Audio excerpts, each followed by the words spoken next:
Who's the first woman appointed to the Supreme Court? My guess is that most Americans would answer Ruth Bader Ginsburg. She's so famous now that she's often referred to by just her initials, RBG.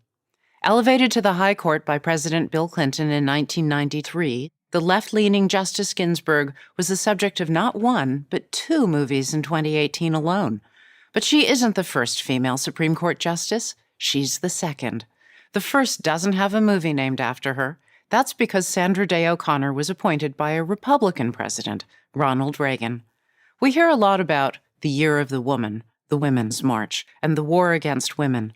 But if the major media, the New York Times, the Washington Post, CNN, CBS, and others, were more interested in accuracy than advocacy, it would be that they are promoting the Year of the Leftist Woman, or the Leftist Women's March. The major media like to pretend that all women think alike and that conservative women are just the exception that proves the rule. But according to a 2018 Pew Research study, about 1/3 of women are Democrats, a little less than 1/3 are Republican, and a little more than 1/3 are independents. So if there are all these conservative women around, how does the media make it seem like they barely exist? They use 3 strategies. The first is omission. If you don't see something, you don't have to deal with it. Open up a glossy magazine. Every liberal woman is glamorized, stylishly dressed, beautifully photographed. Their personal stories are almost always an inspirational version of Joan of Arc. They have overcome overwhelming obstacles to make the world a more compassionate and tolerant place. Glamour magazine recognized 11 Democrat women among their 2018 Women of the Year. No Republican made the cut. First Lady Michelle Obama was on the cover of Vogue 3 times. First Lady and former fashion model Melania Trump? So far, not once. Every now and again, the major media will do a story about a female conservative to balance things out. But let's be honest, it's not balance, it's tokenism. The second strategy the media uses to diminish conservative women is mocking. Making fun of a woman's appearance discounts what she says. You would think the major media would resist this kind of objectification, but they don't, not if the target is a conservative woman. Sarah Huckabee Sanders, the White House press secretary, and Kellyanne Conway, the first woman to run a winning presidential campaign, are routinely belittled for their hair, their eye makeup, or their weight. Their significant accomplishments, in contrast, are rarely acknowledged. Why? Because the media doesn't like their boss, and it treats women who work for him as traitors to their sex. The third strategy the media uses to demean conservative women is labeling.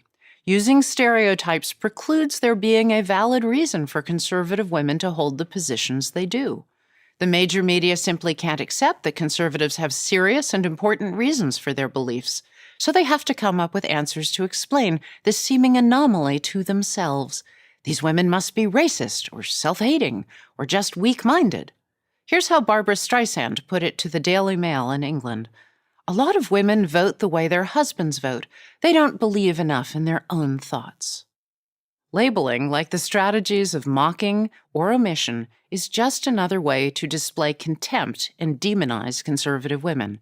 Its purpose is to persuade you to not treat those being labeled with respect, to ignore their ideas, and to even avoid associating with them.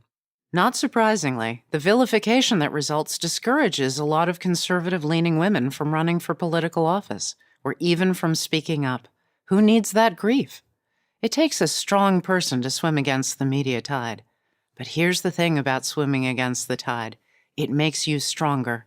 Maybe that's why Nikki Haley can stand up in the UN and tell the truth, or why Candace Owens can question the devotion to progressive policies that have so hurt blacks, or Ayaan Hirsi Ali can take on the cause of truly oppressed women, those living in radical Islamist societies.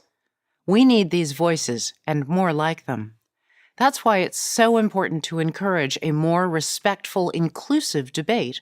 We should want everyone at the table, both sides of the political spectrum, listening with civility. That way we can be better informed and make better decisions. So if you hold conservative views, you have a particularly important role to play. You need to speak out to your friends, your family, and your coworkers. Let them hear your thinking and then let them make up their own minds. The media may pretend you don't exist. They may even mock or label you. They want to intimidate you into silence. That's not fair, and that's not right. Don't let them.